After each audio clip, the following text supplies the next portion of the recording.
Welcome once more to First Utility Super League wrap-up with George Riley, and we're almost there, the business end of the Super League season. This was the penultimate round of fixtures and so much up for grabs as well. St Helens knew a win at home at Langtree against Warrington would secure them the League Leaders' Shield. The silverware was there, but it was packed away as the Wolves, well, their tails were up throughout the evening. Trent Waterhouse has announced he will leave the Wolves at the end of the season. He was heavily involved. Joel Monaghan, again, scoring tries. He's going so well once more at the top of the try scorers chart. Here was another one for the flying winger. Ryan Atkins for once with the kick.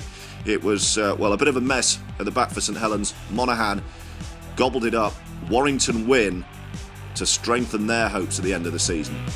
Leeds have found it tough going either side of Wembley. 4 defeats in a row now mean the Rhinos will finish 6th. Blake Green set up Joe Burgess, the young winger, for his first ever try against Leeds. And it was Wigan who gave Leeds a bit of a seeing to. It's Castleford, the only team now who can catch St Helens at the top, and this really summed up their season so far. Luke Dawn has been effervescent since his return to the Tigers. His quick thinking, his pace, his fitness. Darryl Clark, in-form hooker, setting up one of two for James Clare for the Castleford Tigers. They could still catch St Helens if they slip up in their final fixture. Wakefield did have a little bit of fight though. This one just sat up nicely. No one wanted it in the in-goal area except Chris Riley, who's been scoring a fair few tries since his move to the Wildcats. But indecision at the other end too really undid Wakefield. James Webster, the beneficiary. Widnes knew a win would seal their first ever place in the end of season playoffs. Kevin Brown heavily involved in this one, and Patrick Arvan scoring another try. Widnes would win it, and the Vikings for the first time will be in the top 8 shake-up and the playoffs. Hull KR's faint hopes slipped away with a victory for the Catalan Dragons away from home. Michael Oldfield was the main danger man really, scoring a hat-trick. The first just good support play after a flowing move. Oldfield kept in check inside. The second was just blind, raw pace. He just backed himself, did Oldfield, down this near touchline. Eden tried to get ahead, but there was only ever one winner. That was number 2 for Oldfield.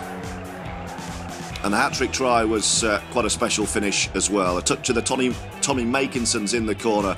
Another flowing move. And a spectacular finish for the hat-trick.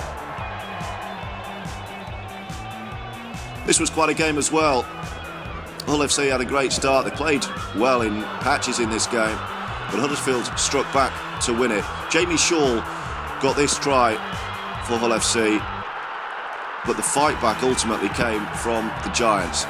Luke Robinson, Earl Crabtree involved here. Eventually the ball reaching Jermaine McGilvery. Another one to add to the collection. McGilvery's best season so far.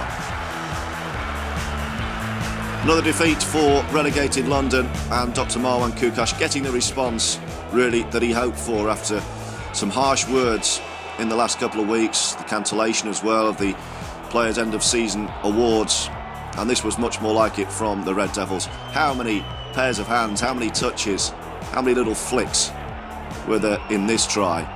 Chase involved. How about that for the final offload for Griffin? Good afternoon for him as well. So here's how we look heading into the final round of the regular season. St Helens still favourites to finish top, but they can be caught if they slip up. Castleford would need to win. Then how tight is it? Tigers, Warriors, Wolves and Giants separated by a single point. Leeds cannot now finish above 6th. Could they do it from there? The 8 is secure with the Dragons and Widnes in 7th and 8th.